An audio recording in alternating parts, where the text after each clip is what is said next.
Shalom Aleichem from Israel. As you already know, Living Israel congregation ministers to a lot of different groups of people, including our dear Holocaust survivors. We want to build a family-like relationship with them because sometimes they feel lonely and even abandoned. From time to time, we're successful at gaining their trust, especially when they refer to our ministers as their own kids, and it makes us happier. But what's important to know is that this might be one of the fewest ministries which cannot be unending. Unfortunately, these precious people are not going to live forever, and we want to spend with them as much time as we have, surrounding them with God's love and happiness.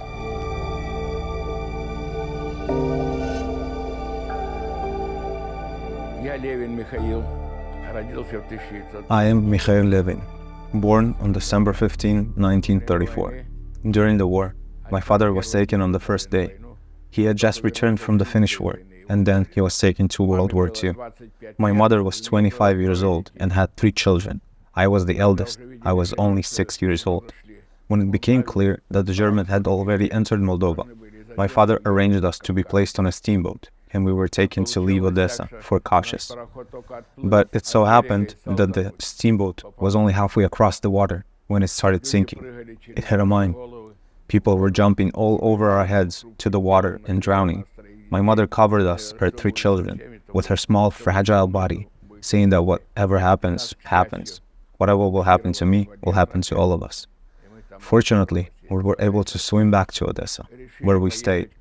We decided to go to my father. The Germans were already there, and the neighbors and parents immediately reported that we were Jews who had arrived. They took us all to a concentration camp. We were in the camp until winter. Then we were transferred to a newly organized camp called Pechora. We stayed in Pechora until the end of the war. Every day, people were taken away, shot and killed. Every day, we went to bed not knowing if we would wake up, if we would be alive or not. My sister fell ill with pneumonia and died there. We never found out where she was buried because the Germans did not return her to us. She would have been over 80 now. My little sister sat with her hair near a kerosene lamp.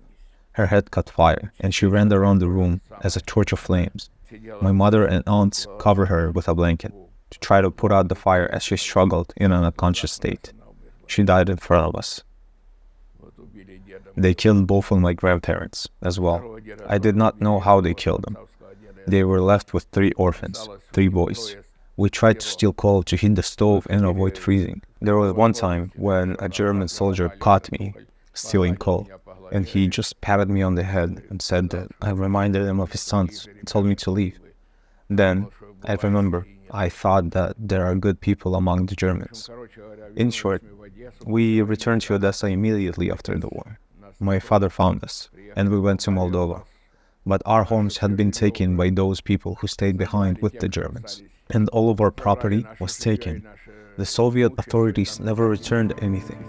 They warned us that if we would fight for our property and home, they would burn us, and we would not survive the peaceful time after surviving wartime. It deeply affects me every time I watch a film, and tears come to my eyes. Honestly, as a man, I don't normally cry, but I sit there with tears involuntarily flowing from my eyes. When my mother covered us with her body, it had stayed with me my whole life. I remember it vividly. Even now, as I'm approaching 90 years old, I recall all of this, how we survived, how we stayed alive. But we did survive, thank God. What would you say about Boris, the one who helps organize all the meetings?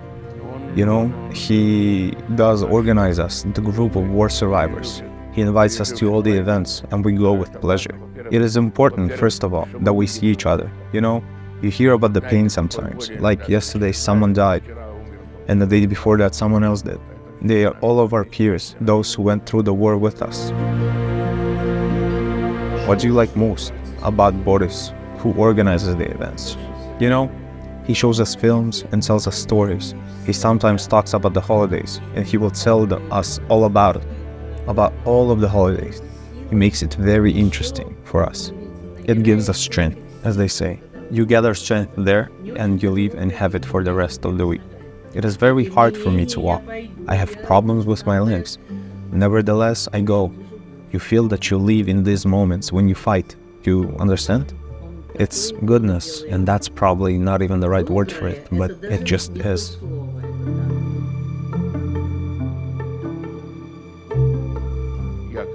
Every Saturday, I light the candles and ask God for there to not be more wars like the one we went through, because it is very hard.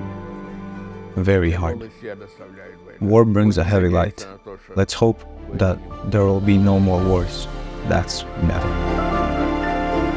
Thank you for your gentle and passionate heart, and please keep supporting them, especially during the ongoing war when they need our care the most. Thank you. See you in the next video.